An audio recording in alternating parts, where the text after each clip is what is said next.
Hello, my name is Stelios Stelianou. I'm a senior project manager from one of the partners of the Be Awesome project, the Emphasis Center from Cyprus. My background is in criminology and my master in psychology. And in this video, we will focus on how teaching methodologies affect students' involvement in the learning process. People with autism may have difficulties communicating and socializing with other people. This may affect their ability to start and maintain a conversation, understand non-verbal elements such as body language, facial expressions, and this will result in a negative effect of their engagement in the learning process.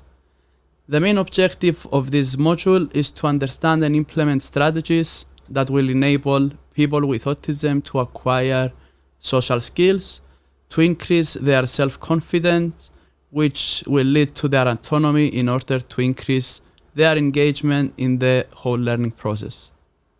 So, what should be the goal of teaching methods to positively influence the involvement of students with autism in the cognitive process? Teaching methodologies such as teach and applied behavioral analysis aim to the promotion of students' autonomy, to increase their self-confidence, improve their daily living skills and social skills in order to positively influence their cognitive process. The way each teaching methodology is used differs from person to person and is adapted to the student's individual needs, as each student is at a different cognitive, emotional, and social level. Another question is why the selected topic is so relevant to teachers teaching children on the autism spectrum disorder.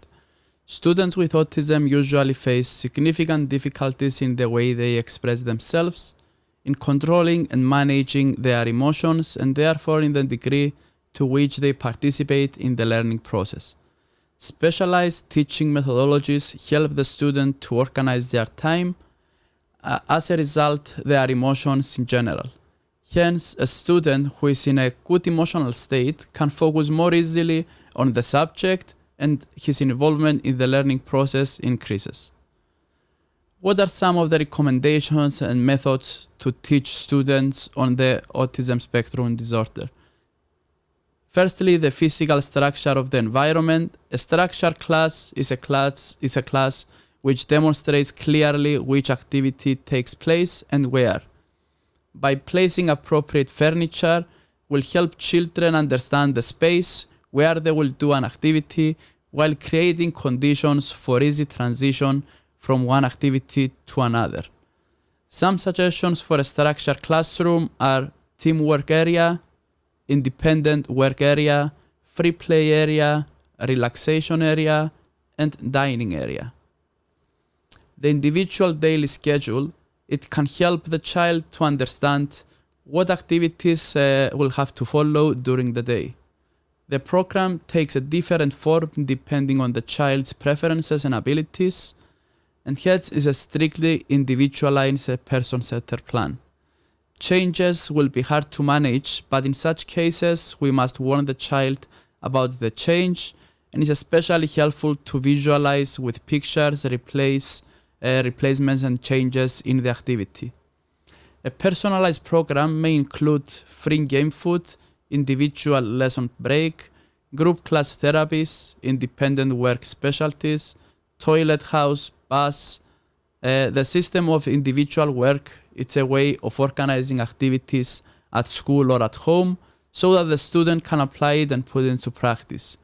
The questions answered by the individual work systems are what work will I do, where and when will I do it, how much will I make, how do I know I'm done, and what's next and what am I doing next. The structured educational material visualization of the activities, it's a tool for the child that allows them to work autonomously, minimizing the verbal or other intervention of any adult such as educators or a therapist. To achieve this, the following 3 stages must be followed.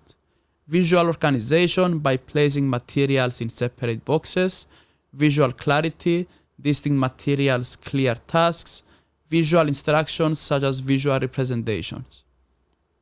Also, positive and negative reinforcement as part of the applied behavioral sciences is a positive reinforcement. We mean by offering a reinforcer a reward and encourage and desire behavior.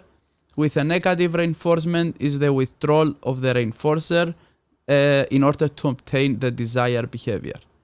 A combination of application of positive and negative reinforcement, depending on the case, can be useful for educators. What can act as a reinforcer is a personal matter and can change frequently from one moment to the next one due to different motivations such as toys, favorite activities, praise, and material goods. There are many teaching methodologies such as TEACH, Applied Behavioral Sciences, PECS, Macadon, etc.